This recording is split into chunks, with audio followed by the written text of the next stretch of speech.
train de changer d'époque. On n'est plus une époque d'institution, on est une époque de communauté.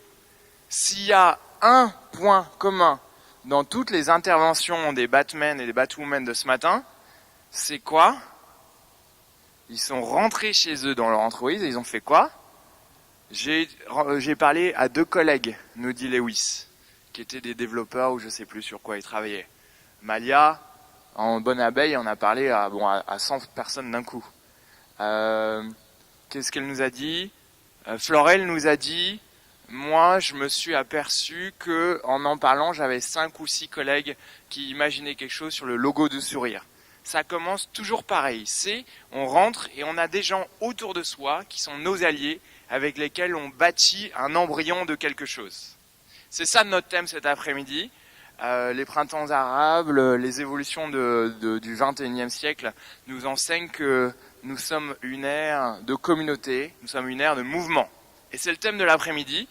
Et pour ça, on va avoir 2 grandes interventions, celle de Sabrina et celle de Jean-Michel, qui toutes les 2 portent sur l'art de construire une communauté. Et Sabrina, si tu veux bien nous rejoindre, on a beaucoup de chance d'avoir Sabrina de Make Sense, que vous connaissez peut-être, qui est une grande organisation, l'une des premières à s'être constituée en communauté. Et elle va nous faire découvrir les piliers pour développer une communauté du bonheur au travail. Merci à toi, Sabrina. Merci, bonjour à tous.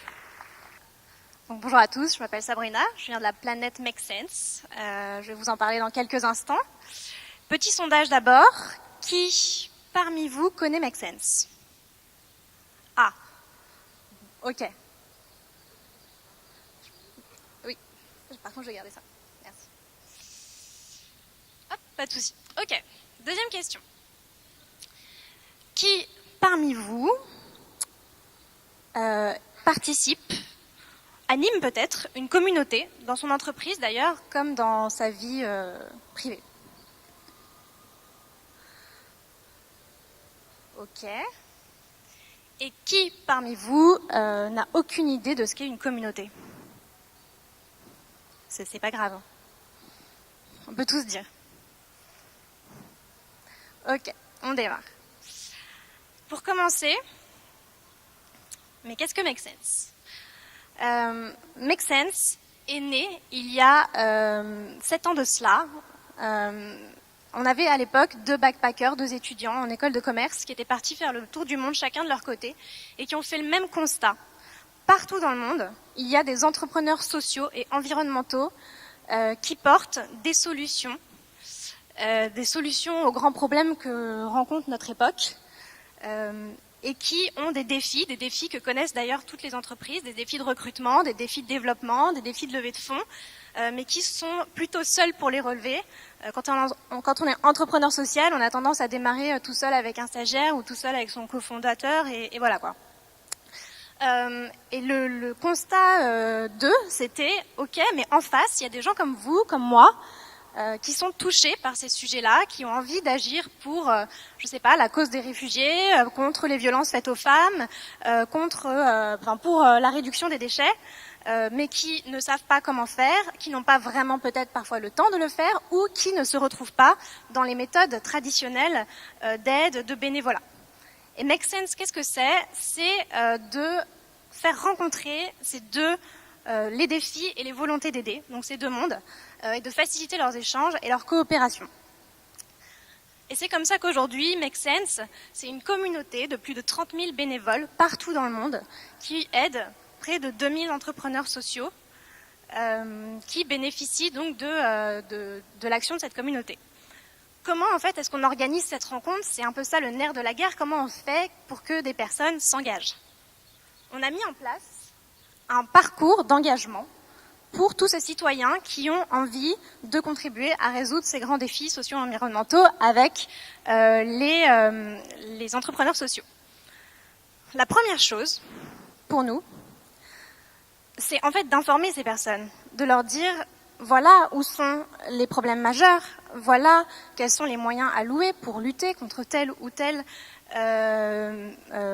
problème, et surtout de les inspirer, de leur donner de l'envie de passer à l'action et de donner de la visibilité aux entrepreneurs. Et une fois que cette inspiration et cette visibilité est en place, on va leur proposer de s'engager, donc de passer à l'action de manière plutôt courte, fun, mais efficace. Qu'est-ce que ça va être? On va organiser des brainstorming pour aider les entrepreneurs à justement mettre en place une campagne de levée de fonds ou à mettre en place une campagne de recrutement efficace. Et puis, il y a l'accélération des projets. Parce que les entrepreneurs, nous, ce qu'on veut, c'est qu'ils passent à l'échelle. Et pour passer à l'échelle, il y a deux étapes. Accélérer par l'incubateur de Make Sense. Ça, c'est une chose. Et la dernière étape qui est fondamentale, c'est la collaboration entre les citoyens, les entrepreneurs, mais aussi les grandes organisations, publiques ou privées, qui, par leur réseau, par leur métier, par leurs moyens, sont indispensables, sont un vrai levier pour aider ces entrepreneurs à passer à l'échelle. Et ça, on le fait parce que pour nous, l'avenir des entrepreneurs, des citoyens, des grandes organisations, il sera positif. Et nous, quand on dit positif, on dit qu'il sera résilient, on dit qu'il sera bienveillant, il sera collectif, on dit que les personnes sauront pourquoi et comment elles viennent collaborer, et sera entrepreneurial, et on ne dit pas tout le monde doit devenir entrepreneur, on dit chacun doit connaître à son échelle son espace de liberté et de créativité pour contribuer à son échelle. Et ça, on le fait aussi avec les entreprises, avec les grandes organisations. Et donc depuis, pas tout à fait sa création, mais bientôt 5 ans, Make Sense, à travers Common Sense, qui est donc une organisation rattachée, accompagne les grandes entreprises dans la formation, le développement de leur propre communauté, avec leurs salariés ou avec leur écosystème. Et Common Sense, c'est mon équipe. Alors, comment est-ce qu'on monte une communauté? C'est pas évident. Pourquoi? Parce qu'une communauté, en fait, c'est un écosystème humain de personnes qui, finalement, sont toutes sur leur individualité. Et comment trouver et le parcours d'engagement et l'objectif qui fait qu'elles vont se réunir, souvent au-delà de leur fiche de poste, pour agir dans la transformation de l'entreprise. Alors, savez-vous, avant de commencer, en fait, quel est l'écosystème naturel le plus productif, inventif? Quelqu'un a une idée? Le lapin, ce n'est pas un écosystème naturel, mais c'est bien essayé. Les fonds, alors, ça pourrait être, c'est pas ça. Allez, c'est la forêt. C'est la forêt, pourquoi? La forêt, c'est l'écosystème naturel le plus productif en termes d'inventivité. Je ne sais pas si vous êtes déjà promené dans une forêt vierge, une forêt tropicale, pardon, enfin les deux, et vous avez remarqué comme chaque élément innove parfois sur ce qui existe déjà pour finalement trouver sa place et sa juste contribution dans son écosystème. Il y a rien de plus... le hacking d'une liane qui pousse en quelques mois autour d'un arbre qui lui a mis des années à pousser pour aller trouver la lumière, c'est d'une inventivité formidable. C'est aussi l'écosystème le plus productif en termes d'exploitation du potentiel de chacun. Donc dans un écosystème tel que la forêt, chacun est à sa place, mais a une contribution multiple à cette forêt finalement, n'a pas une seule fonction. Or, en entreprise, si demain je vous dis, voilà, en entretien, je vous propose de recruter une carotte. Quelle est la fiche de poste que vous allez proposer à cette carotte? Orange. Ouais. Orange. Pardon? Qu'elle se fasse manger par le lapin, oui. Ok, carotte râpée, bref. Un truc assez monocorde et sûrement que ça va être... vous allez sûrement la destiner finalement à être consommée. Oui, mais en fait, une carotte... c'est bien plus complexe que ça. Une carotte dans son élément naturel, ça peut avoir cette fonction-là, mais ça va aussi avoir d'autres fonctions dans le potager par rapport à d'autres légumes qui se trouvent là. Il faut savoir aussi qu'une carotte, ça fonctionne très bien en binôme avec un poireau, parce qu'une carotte, ça héberge très bien certaines mouches et certaines puces, mais qui pondent des larves qui sont très dommageables à votre potager. Donc vous allez mettre à côté de ça des poireaux qui vont chasser, ces larves-là. Bref, cette carotte, elle est extrêmement complexe. Donc comment on fait pour que demain, en entreprise, ma carotte, elle arrive en fait à exprimer tout ce qu'elle est, que son potentiel soit utilisé à plein? Quel est cet écosystème humain qui, cette fois-ci, va lui permettre ça?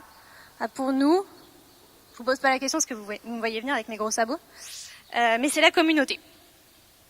C'est la communauté. Et ici, vous voyez un exemple de communauté. C'est l'exemple que je vais utiliser un peu pour le reste de cette présentation, mais c'est chez AXA Assistance. Et en gros, le défi d'AXA Assistance, quand ils sont venus nous voir, c'était de nous dire, bon, là, on a changé de locaux, on est passé de locaux très traditionnels à des locaux très ouverts, mais on a déménagé des personnes qui travaillent déjà chez nous depuis plus de 10 ans, sont sur des métiers très millimétrés, très chronométrés, parce qu'il s'agit de répondre aux appels des personnes qui ont besoin d'aide et qui rencontrent un accident. Donc ça, c'est, il faut lever la main pour prendre la pause de quoi que ce soit. Bref, ça vous donne un peu une idée de la profondeur. Donc, les changer tout à coup d'espace ne va sûrement pas suffire à les rendre plus agile, le mot à la mode, plus collaboratif, voilà. Donc comment est-ce qu'on les aide? On va sûrement pas les aider en les formant, on va sûrement pas les aider en leur imposant quelques pratiques. Par contre, on va leur offrir un espace qui est la communauté New Workers, où ils vont venir eux-mêmes tester, prototyper, échouer parfois, recommencer sur les nouvelles pratiques de travail qu'ils ont envie de mettre en place dans cet espace. Alors, avant d'aller un peu plus en profondeur, dans cet exemple, comment finalement est-ce qu'on arrive à une communauté, ou en tout cas, appelons-le communauté, mais en tout cas à un véritable engagement des salariés derrière un sujet de transformation majeur pour l'entreprise? Au début, il n'y a rien du tout. Au début, c'est le désert. Il n'y a pas d'engagement. Il n'y a pas de mouvement. Et progressivement, on va commencer, et c'est un peu ce que disait Alexandre tout à l'heure, à rassembler des premiers suiveurs, enfin c'est pas des suiveurs d'ailleurs, c'est des premiers contributeurs. On est une poignée, on n'est même pas 10, on est un oasis. Mais entre-temps, il y a de l'envie de participer qui s'est créée. Et puis, ce groupe-là, il inspire la confiance. Je vous expliquerai comment. Et puis, tout à coup, on est peut-être une cinquantaine, une soixantaine. On est la petite forêt. On commence à se donner de la visibilité, mais aussi de la structuration. Et puis là, c'est peut-être plus Make Sense, par exemple. Aujourd'hui, après 7 ans d'existence, on est des centaines, on est des milliers. On est très visible, très structuré. On a un organe de gouvernance et on est une forêt vierge. Je vais surtout rentrer dans les premières étapes, puisque finalement, si vous, demain, vous lancez votre communauté du bonheur au travail chez vous, ce qui va vous inquiéter d'abord, c'est comment est-ce que je lance mon mouvement finalement. Et pour lancer son mouvement, pour passer du désert à l'oasis, il faut créer l'envie. Alors, qui parmi vous a déjà vu la vidéo du jeune homme torse nu qui danse tout seul dans un parc? Ok. Alors malheureusement, je ne peux pas vous passer la vidéo, mais je vais vous la raconter, c'est assez simple, et puis je vais vous montrer quelques images. Donc vous avez ce jeune homme, il danse tout seul dans un parc. Ça, c'est du teasing, hein, c'est pas très sympa. Comment ça? De pas montrer la vidéo. C'est innover sous la contrainte du temps. Mais vous pourrez la regarder après. Vous avez qu'à taper sur YouTube comment lancer un mouvement et vous allez la trouver tout de suite. Donc il danse tout seul dans un parc. Personne ne fait attention à lui. Il y a de la musique. Et il est là et il a des mouvements un peu incohérents. Il fait ça 2 minutes, 3 minutes. Tout seul. Et puis, arrive ce jeune homme, comme ça, sans crier gare, et commence à danser avec lui. Et tout à coup, ce qui était quelqu'un d'un peu bizarre, tout seul dans un parc, devient l'initiateur d'un mouvement. Et il a un premier follower, et il l'accueille. Il danse avec lui, il le regarde, il le met en avant. Alors, au bout de quelques minutes à 2, ils sont rejoints par finalement 3, 4, 5, 6 jeunes comme eux qui viennent danser aussi.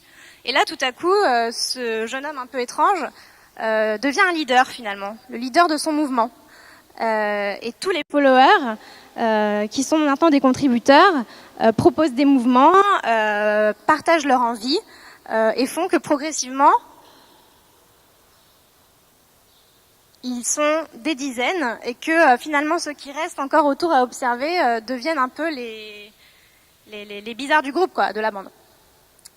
Donc, ce dancing guy, ce jeune homme là, il nous donne une vraie leçon pour passer du désert à l'oasis. Donc si je récapitule, lui, il croit dans son projet.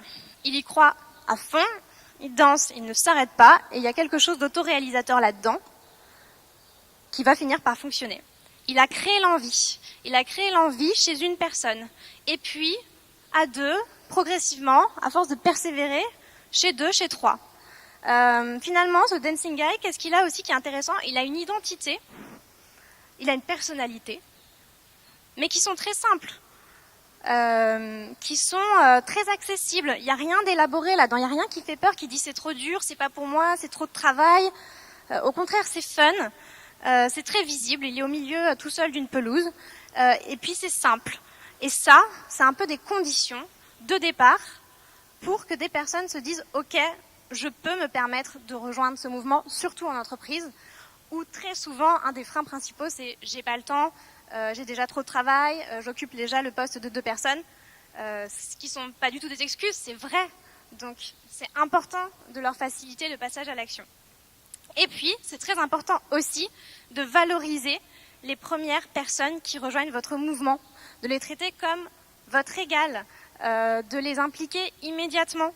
Et on a l'impression que si on rejoint ce mouvement, finalement, cette communauté à terme, on va être reconnu pour ce qu'on va proposer au sein de ce groupe. Et ça, c'est très important, puisqu'encore une fois, on est hors de sa fiche de poste. Donc voilà les leçons, en fait, du désert à l'oasis, du dancing guy.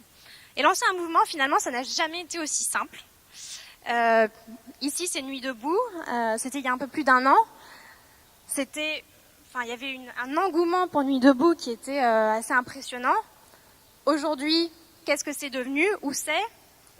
On le sait moins, c'est beaucoup moins visible. Et en fait, tout simplement pourquoi? Aujourd'hui, lancer un mouvement, c'est facile. Il y aura toujours un mouvement plus intéressant, plus sexy demain. Donc le défi, une fois qu'on a passé cette étape, c'est comment est-ce que je rends mon mouvement, ma communauté ou mon engagement durable. Et donc, je passe de l'oasis à la petite forêt. Alors, ici, l'ingrédient clé, c'est la confiance. Je vais y venir, mais attention, je fais un détour. La petite forêt, ce n'est pas la plantation. Alors, parce que la plantation, c'est très beau, c'est très ordonné, c'est très prédictible, mais ça demande énormément d'entretien, de l'arrosage, des ressources, des pesticides, et si on ne s'en occupe pas, ça meurt. Donc c'est pas ça qu'on veut. Si je devais illustrer d'un exemple, je vais prendre My Little Paris. Alors c'est pas du tout une critique, c'est juste une observation. Au départ, My Little Paris, c'était des newsletters où chacun était un peu invité à donner ses bons plans parisiens. Et potentiellement, on se sentait tous contributeurs, à la fois contributeurs et receveurs de ces bons plans parisiens par My Little Paris. Puis un jour, progressivement, ça a basculé vers on reçoit du contenu sponsorisé par des grandes entreprises où on sent qu'il y a toute une équipe de contributeurs derrière et que nous, on est là pour recevoir et que la dynamique finalement a changé. Et My Little Paris, c'est devenu un média très bien, un super média, mais donc beaucoup plus finalement une plantation qu'une communauté. Alors du coup, comment créer la confiance et comment éviter de devenir un média ou une plantation? Pour nous, chez Make Sense, il y a une valeur fondamentale, c'est stop downloading, start uploading. Donc, dans la communauté, on ne vient pas tirer de l'information, on vient contribuer. On vient donner des idées, on vient donner des envies, on vient donner de l'énergie. Et finalement, dans cet état d'esprit-là, on contribue beaucoup plus qu'on ne reçoit et on n'a pas l'impression qu'on va donner sans jamais recevoir ou au contraire qu'on va beaucoup recevoir et qu'on n'a rien à donner. Et il y a une espèce de équilibre, justesse dans la contribution qui s'installe et qui fait qu'il y a de la transparence aussi, qu'il y a cette confiance, voilà, c'est ça qui crée la confiance, qui va s'installer dans le groupe. Et que progressivement, cette confiance va être contagieuse et va vous amener à la petite forêt. Alors, si je reviens à Axa Assistance, comment ça s'est passé pour eux de passer de l'oasis, enfin, du désert à l'oasis et de l'oasis à la petite forêt? Ça n'a pas du tout commencé par un gros lancement de la communauté. Grosse soirée, allez, on invite tout le monde, on dit que ça y est, maintenant il y a une communauté. Absolument pas. Et on ne ferait jamais ça. Ça a commencé par un petit déjeuner au milieu du plateau, annoncé assez à l'avance, et l'ouverture totale, l'attente que les personnes viennent contribuer à ce petit déjeuner, juste se rencontrer et commencer à échanger sur les pratiques de travail qu'ils aimeraient mettre en place. Autant vous dire que le premier petit déjeuner, je ne suis même pas sûre qu'on ait eu 2 personnes. C'est pas grave. On réorganise un autre petit déjeuner 2 semaines plus tard. Là, le monde commence à arriver. Le monde. Allez, 3-4 personnes. Et puis ils commencent à échanger. Ils commencent à se dire, tiens, on a des enjeux en commun. Par exemple, sur la réunion d'équipe, comment la rendre plus efficace, plus participative. Tiens, on va bosser là-dessus ensemble. Comment on va faire? On va organiser des ateliers avec des équipes. Voilà, à 3 personnes. Nous, notre rôle, c'est de leur permettre de mettre ça en place. Mais ils vont en parler entre eux. Ils vont l'organiser, cet atelier. Et puis, on va les valoriser. On va mettre leur portrait et un résumé de leur expérience du petit déjeuner, qui a duré 3/4 d'heure, en plein milieu de l'espace. Et comme ça, petit à petit, de plus en plus de monde vient au petit déjeuner. Le premier atelier s'organise. Le premier résultat tombe. Le premier résultat concret. Et de plus en plus de personnes viennent. Et au bout d'1 an, on est à peu près à 100 de membres dans cette communauté, où des solutions du type comment je prends ma pause en autonomie, en responsabilité, sans avoir à la demander, ont été prototypées et sont en place aujourd'hui. Et ça donne quoi? Ça donne un tableau où on voit le trafic en temps réel, et chacun sait que si les pics de trafic sont hauts, on ne peut pas prendre sa pause, que s'il y a une baisse dans le pic de trafic, on juste s'accorde avec les personnes qui sont autour de soi, donc pas son supérieur, mais ses collègues, pour s'assurer que ça ne gêne personne de prendre telle ou telle pause.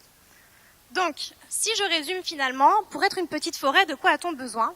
On a besoin d'avoir un périmètre clair. Au début, on peut se permettre d'aller au petit-déj, de commencer à discuter des envies, mais si on veut commencer à fédérer des personnes, il faut leur montrer qu'il y a un cadre qui commence un peu à se dessiner.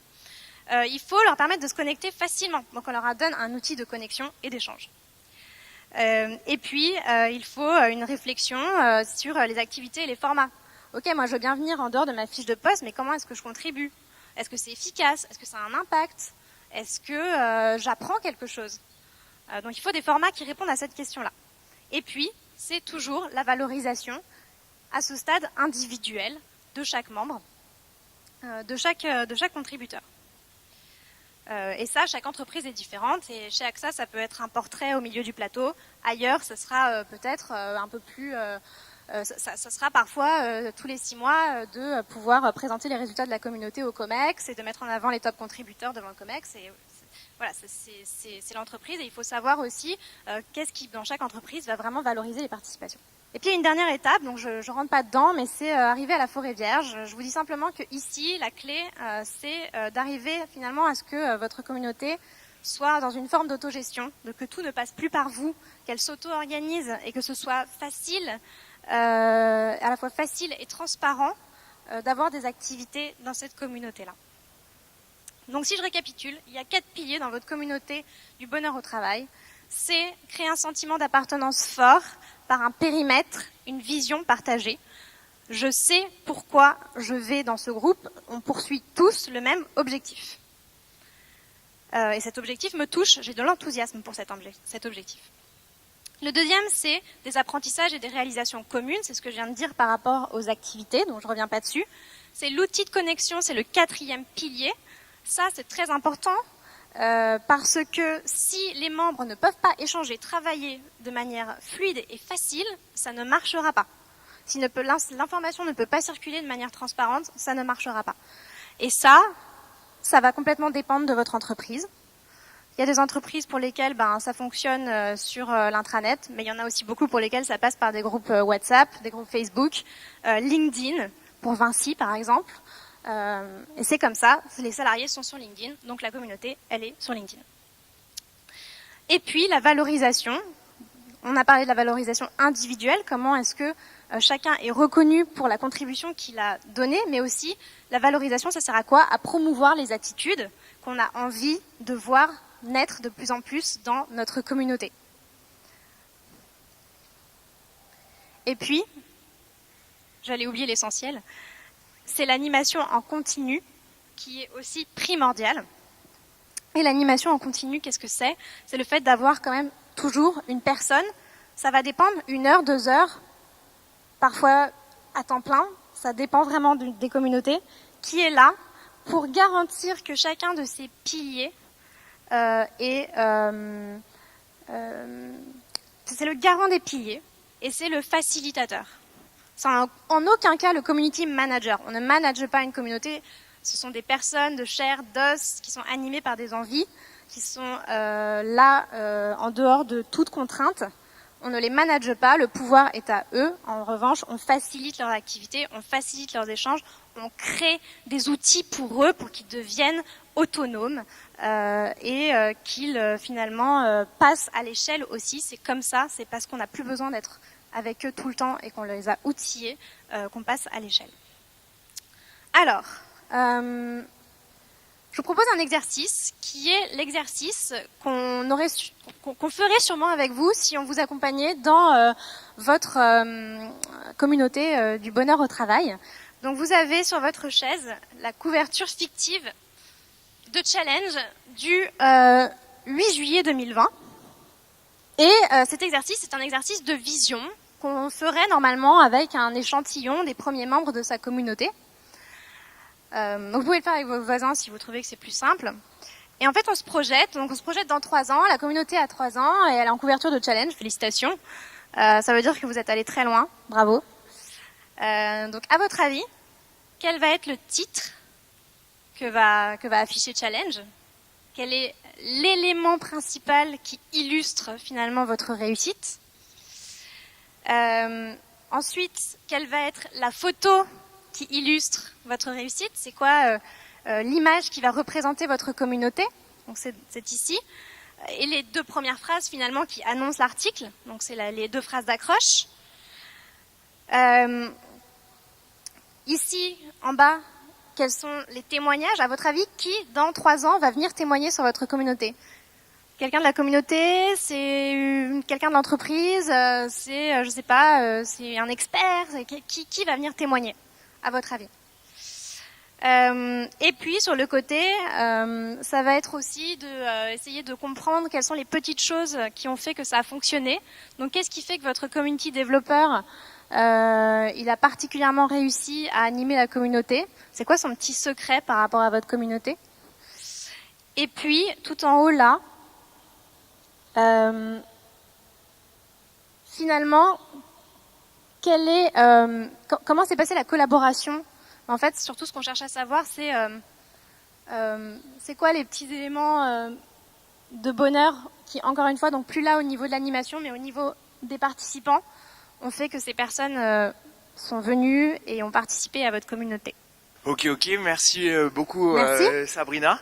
Moi j'ai été marqué par plein de choses, mais notamment l'idée de la constance. J'aime bien l'idée de la personne qui est en train de danser, puis petit à petit, c'est la ténacité et la durée, ou chez AXA, où il y a 1 personne, puis 2, puis 4, et puis ça prend du temps. Ouais. Et j'aime beaucoup aussi, et comme dit Spinoza, il n'y a pas de courage sans joie, donc de la constance, mais avec de la joie derrière.